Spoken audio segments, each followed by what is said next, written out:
प्रिय विद्यार्थियों, नमस्कार।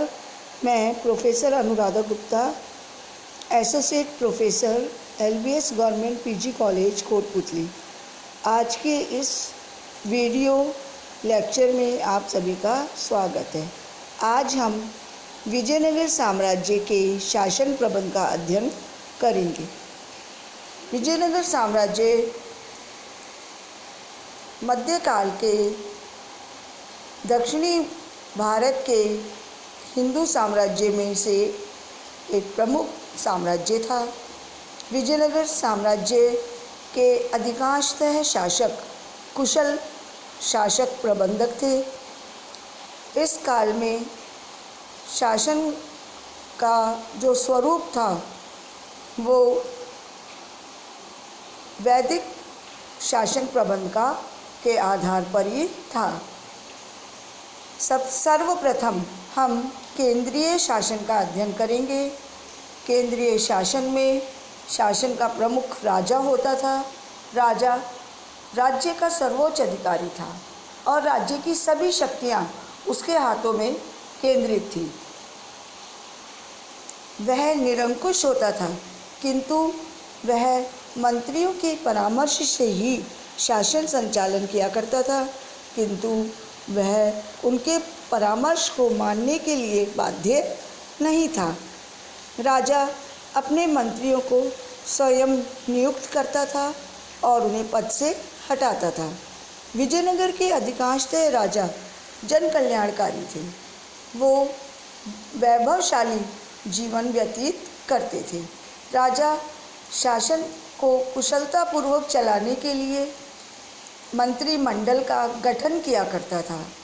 राजा का जो मंत्रिमंडल था उसमें मंत्रियों की संख्या कम व ज़्यादा होती रहती थी।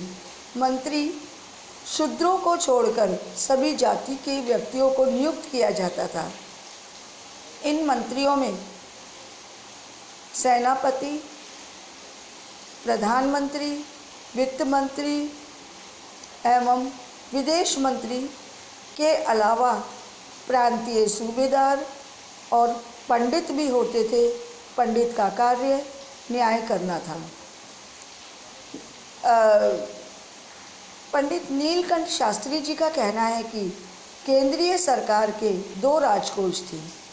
छोटा राजकोष दैनिक लेन देन का काम किया करता था, जबकि बड़े राजकोष का सीधा नियंत्रण राजा के हाथों में होता था और वह राजा की संपत्ति होता था। समस्त साम्राज्य प्रांतों में विभक्त था। प्रांतों को कोट्टम कहते थे। ये कोट्टम जिलों में विभक्त थे और जिले जो थे वो गांवों में विभक्त थे। प्रांतों का शासक प्रांतपति होता था, जो एक शक्तिशाली व्यक्ति होता था। प्रांतपति का पद साधारणतया राजकुमारों को दिया जाता था। प्रांतों के अलावा जो स्थानीय स्वशासन था वो पंचायतों के द्वारा चलाया जाता था। ग्राम साम्राज्य की सबसे छोटी इकाई थे, जिसमें केंद्र का हस्तक्षेप ना के बराबर था। अगर हम विजयनगर साम्राज्य की वित्तीय व्यवस्था को देखें तो आय का जो प्रमुख साधन था वो भूमिकर था। भूमिकर 1/6 से लेकर 1/2 तक लिया जाता था। भूमिकर के अलावा चारागाह कर, चुंगी कर, गृह कर एवं व्यवसायों पर लगने वाला कर था, किंतु करों की वसूली उदारतापूर्वक की जाती थी। विजयनगर साम्राज्य की न्याय व्यवस्था का अगर हम अध्ययन करते हैं तो हम पाते हैं कि न्याय व्यवस्था भी सुसंगठित थी।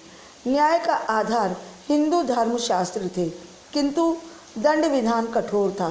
मृत्युदंड, अंगभंग, जुर्माना आदि दंड दिए जाते थे। राजा सर्वोच्च न्यायाधीश था। अगर हम सैन्य प्रबंध का वर्णन करें तो विजयनगर राज्य का सैन्य प्रबंध भी अत्यधिक उत्तम था। राजा की जो चतुरंगिणी सेना थी उसमें पैदल रथ सेना, हाथी सेना और अश्वसेना शामिल थी। इसके अलावा विजयनगर के पास एक शक्तिशाली तोपखाना व जल सेना भी थी। विजयनगर साम्राज्य के शासनकाल में ईरान से आने वाले विदेशी यात्री अब्दुल रज्जाक ने लिखा है कि विजयनगर राज्य में बहुत से सैनिक स्कूल थे जिसमें देशवासियों को तलवार व धनुष चलाने की शिक्षा दी जाती थी। विजयनगर साम्राज्य के पुलिस तथा गुप्तचर प्रबंध का जब हम अध्ययन करते हैं तो पाते हैं कि पुलिस प्रबंध भी उत्तम था। चोरों को पकड़ने का उत्तरदायित्व पुलिस के पास था। राज्य में शांति और व्यवस्था बनाए रखने के लिए भी पुलिस ही जिम्मेदार थी। राज्य में शत्रुओं पर और असामाजिक तत्वों पर निगाह रखने के लिए एक गुप्तचर विभाग होता था जो कि अत्यधिक सुसंगठित था।